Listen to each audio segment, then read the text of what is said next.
Sebanyak lebih 55 juta ringgit projek tukar syarat dan pecah bahagi tanah untuk pelbagai kegunaan yang belum dikeluarkan surat hak milik dan jumlah premium yang belum dibayar di Sarawak setakat 30 April lalu.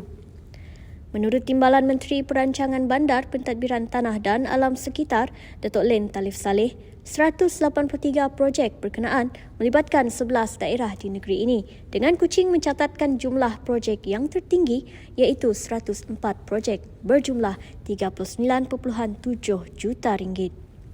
Sementara di Sri Aman ujarnya sebanyak 10 projek, di Miri 8 projek, Limbang 4 projek, Sarike 7 projek, Kapit 1 projek, Semarahan 3 projek, Bintulu 1 projek, Mukah 2 projek dan Serian 2 projek. Jelas beliau ini berikutan Memorandum of Surrender and Alienation MOSA atau Memorandum of Surrender and Re-Alienation MOSRA yang tidak dimeteraikan sehingga menjurus kepada tiada pembayaran premium dan lain-lain fee oleh pemaju projek.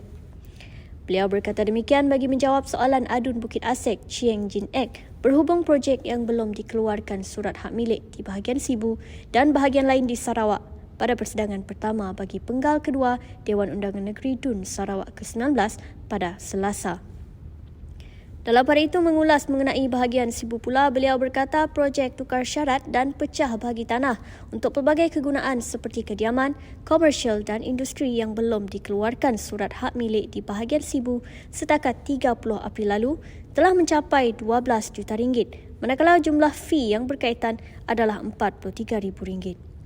Len menambah sebanyak 41 projek melibatkan 1,021 lot jumlah premium yang belum dibayar oleh pemaju projek disebabkan oleh MOSA dan MOSRA tersebut.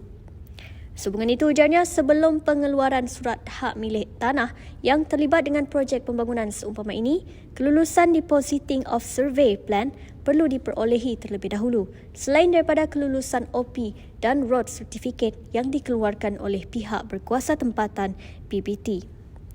Katanya lagi, selain daripada keperluan tersebut, pemaju juga bertanggungjawab memastikan pemeteraian MOSA dan MOSRA serta pembayaran enhanced premium tanah dan fee yang berkaitan sebelum surat hak milik dapat dikeluarkan.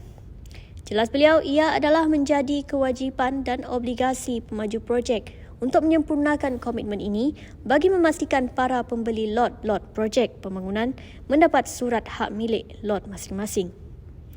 Pada masa sama, beliau turut menegaskan bahawa pemaju diberi masa selewat-lewatnya 56 hari untuk melengkapkan MOSA dan MOSRA ini serta membayar enhanced premium dan fee lain yang berkaitan sebelum surat hak milik boleh dikeluarkan.